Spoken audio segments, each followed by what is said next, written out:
알저메인 스털링과 그 1차전 반칙 니킥부터 해서 뭔가 지금 약간 재수가 안 붙었어요 지금. 이번에는 그 벤터급 전 챔피언이죠, 페트리안에 대해서 준비를 해왔습니다. 페트리안은 러시아 국적의 선수인데 약간 중국, 그러니까 대륙의 피가 섞여 있어요. 친할아버지가 또 중국인입니다. 페트리안이 운동 입문한 거는 알려진 게 이제 초등학교 6학년 때 그 태권도, ITF 태권도로 운동에 입문을 했다고 합니다. 근데 이때부터 뭐 길거리도 그렇고 학교에서 그렇게 싸움을 하고 다녔다고 해요. 그래서 부모님 입장에서는 페트리안의 교육을 위해서 싸움을 좀 덜 그렇게 충돌을 좀 방지하고자 계속해서 이세를 다녔다고 해요. 근데 이때부터 이 파이터로서 본능이 있었던 거죠. 태권도를 하다가 또 이제 페트리안 같은 경우에는 그 당시 이제 본인의 친형이 복싱을 하고 있었는데 형을 따라서 복싱을 배우고 싶었던 거죠. 근데 형이 페트리안과 같이 그 복싱 체육관을 가는 거를 원하지 않았다고 합니다. 그러면서 이제 페트리안은 여기에 굴하지 않고 형 몰래 그 체육관에 나가서 복싱을 하기 시작했고, 이게 계기가 돼서 이제 엘리트 복수의 길을 걷게 됩니다. 뭐 러시아 청소년 복싱 선수권 대회에서 우승을 할 정도로 좋은 성적을 거뒀고요. 그러다가 이제 페트리안은 20살 때 MMA 전향을 하거든요.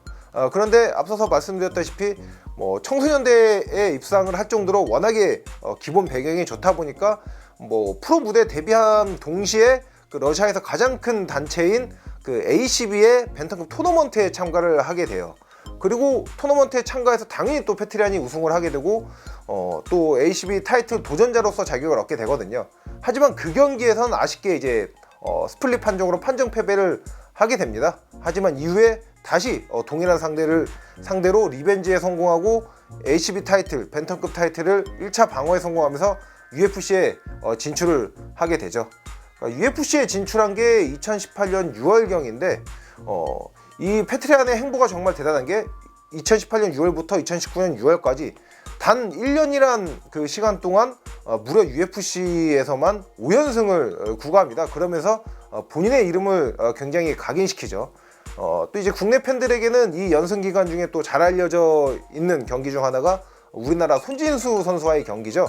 그 당시에 이제 페트리안에 대한 국내 정보도 없고 UFC에서 1점밖에 치르지 않은 선수이기 때문에 둘 다 이제 신인급의 선수끼리 붙은 거잖아요.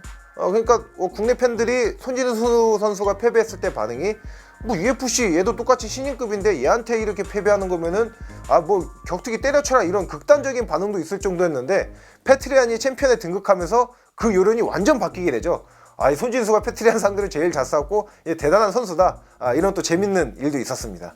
앞서 말씀드린 그 연승을 계속 이어가면서 당시 이제 헨리 세우도가 벤터급 챔피언에 등극을 했는데 타이틀 반납, 그러니까 은퇴를 하면서 타이틀 반납을 하고 자연스럽게 공석이 됐죠. 당연히 그 벤터급 타이틀을 놓고 이제 UFC 레전드 파이터죠, 조지 알도와 페트리안이 붙게 됩니다. 거기서 페트리안이 승리를 거두게 됐죠. 이때까지만 하더라도 이제 페트리안이 탄탄한 대로 이제 꽃길만 걷는 느낌이었어요. 그리고 1차 방어전 상대로 낙점이 됐던 게 알저메인 스털링입니다. 현재 챔피언이죠. 그 당시만 하더라도 뭐 페트리안이 압도적인 탑독이었어요. 뭐 알저메인 스털링이 그 당시에는 약간 레슬링 원툴 파이터로 평가를 받으면서 페트리안이 뭐 알저메인 스털링 정도의 레슬링은 방어하면서 쉽게 승리를 가져갈 것이다 하는 여론이 대다수였고요. 실제로 경기 내용도 알저메인 스털링이 초반에는 좀 레슬링으로 재미를 보나 싶었는데 이후에 페트리안이 무난하게 경기를 잡아가던 분위기였는데 거기서 갑자기 일리걸리 반칙 그 상황, 4점 상황에서 니킥을 하게 됩니다. 그러면서 알저메인 스털링이 반칙 승을 거둬요. 어쨌든 승리잖아요. 그러면서 당연히 그 챔피언 벨트도 알저메인 스털링으로 가게 됐고요. 이때 이 페트리안이 반칙을 했던 거, 반칙을 통해서 챔피언 벨트를 내주게 된 게 UFC 역사상 최초라고 합니다. 그렇게 되면서 당연히 논란이 있었던 경기 내용이다 보니까 즉각적으로 리매치가 잡혔어요. 근데 여기서 이제 알저메인 스털링이 부상이, 원래 목이 안 좋던 선수인데 그 목 부상이 재발되면서 코리 샌드하겐과 잠정 타이틀전을 치르게 되거든요. 이때도 페트리안이 엄청난 경기력을 선보이면서 승리를 거두게 돼요.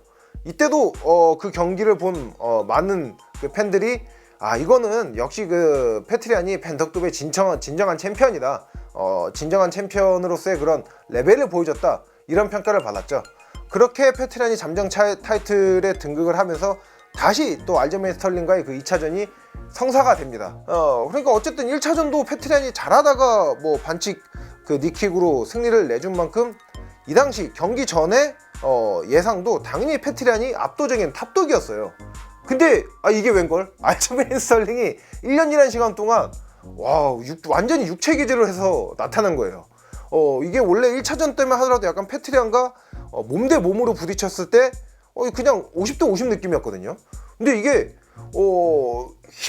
근력적인 측면에서 페트리안을 압도하면서 본인의 레슬링이 더 재미를 보고 그걸 통해서 판정 승리를 거머쥐게 됩니다. 물론 뭐 판정은 2대1로 갈릴 정도로 정말 이게 타이트한 경기였지만은 1차전에 비해서 워낙에 일치월장한 그 스털링의 실력 때문에 스털링이 보여준 퍼포먼스에 약간 포커스가 맞춰졌죠.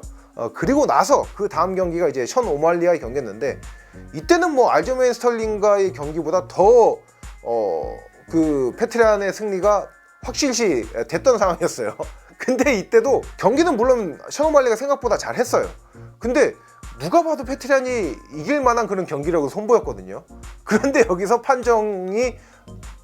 판정이 션 오말리한테 가게 됩니다.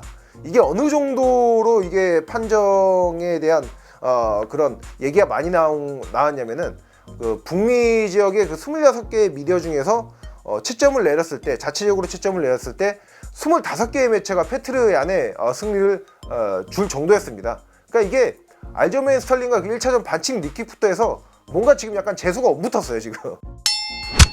배경에서 설명드렸다시피 페트리안 같은 경우에는 복싱 베이스로 안정적인 밸런스, 또 복싱 그 타격에 굉장한 강점이 있습니다. 특히나 이게 복싱 베이스의 선수들은 연타 상황에서도 밸런스가 무너지지 않는 게 큰 강점이거든요. 대표적인 페트리안의 그 밸런스를 또 엿볼 수 있는 그 콤비네이션 중 하나가 샌드 하긴과의 경기에서 백스핀 블로 이후에 밸런스를 잡고 그대로 앞선 본인의 훅 공격까지 이어가는 장면이 있거든요. 그게 이게 페트리안의 그 밸런스를 가장 잘 나타내는 장면이라고 생각을 하고요. 또 이게 옥타곤 같은 경우에는 흔히 생각하는 그 사각 링처럼 구석이 없어요. 그리고 면적이 넓다 보니까 상대방한테 압박을 걸었을 때 빠지지 않게 가둬놓는 게 정말 어렵거든요. 근데 페트리안 같은 경우에는 이러한 능력이 정말 탁월합니다. 본인의 속임 동작과 또 빠지는 길목의 타격을 통해서 상대방을 묶어놓고 너가 펀치까지 잘 만들어내고, 또 심지어 일부러 상대방이 빠지게 특정 방향을 유도해서 그곳에 타격을 던져서 상대방을 너가웃시키고 승리까지 가져가는 게 페트리안의 장기입니다. 이러한 능력을 통해서 벤터급 역사상 가장 많은 넉다운 KO 승리만 4개씩이나 가지고 있죠. 일단 페트리안 같은 경우에는 공격력도 공격력이지만은 디펜스 능력도 굉장히 좋습니다. 특히나 가드를 활용한 디펜스가 좋거든요. 그냥 가드, 예를 들어서 가드를 2개 다 올리는 하이 가드뿐만 아니라 이렇게 손을 뻗는 롱 가드도 활용을 잘해요. 롱가드 같은 경우에는 제 개인적인 생각으로는 존 존스와 함께 더불어서 UFC의 투탑이라고 생각을 하고요.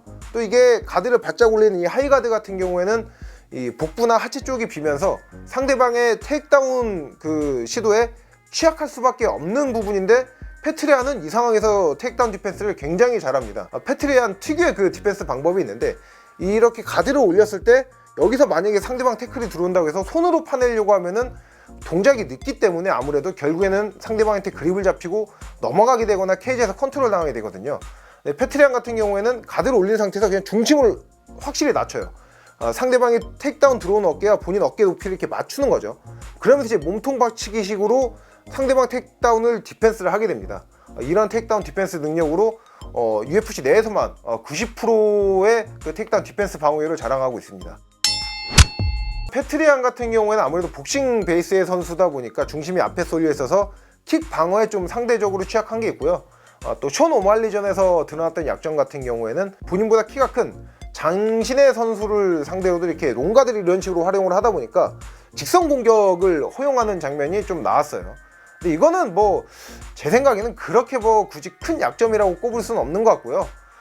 스털링과 1차전부터 그 약간 막아낀 재수가 옴붙은 상황이 지금 페트리안한테 가장 위협이 되는 상황이라고 생각이 됩니다. 실력만 놓고 봤을 땐 페트리안은 진짜 깔 게 없는 선수예요. 션 오말리와 경기 최근 4경기 성적만 놓고 보면은 1승 3패인데 경기 몇 번만 들여다보면 모두 다 이게 페트리안이 승리를 거뒀다고 해도 무방한 경기 내용이었고요.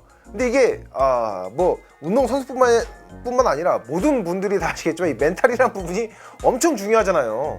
여기서 본인의 정신 상태가 무너지면은 이후 경기력에도 충분히 영향을 줄 수가 있죠. 특히나 경기 중에 이런 식으로 약간 판정이나 의도치 않은 상황에 의해서 많이 당한 사람이기 때문에 뭔가 약간 경기가 약간 애매하다, 아니면은 뭔가 상대방 내가 뭐 반칙성 플레이나 이런 거에서 말린 듯한 느낌이 들면은 경기가 그대로 빠그러질 수가 있습니다.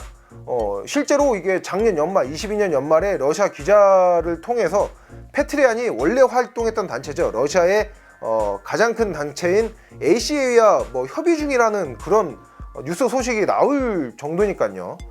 그렇기 때문에 이게 페트리안이 앞으로 그러니까 나이도 지금 현재 30살로 아직 한참 때예요.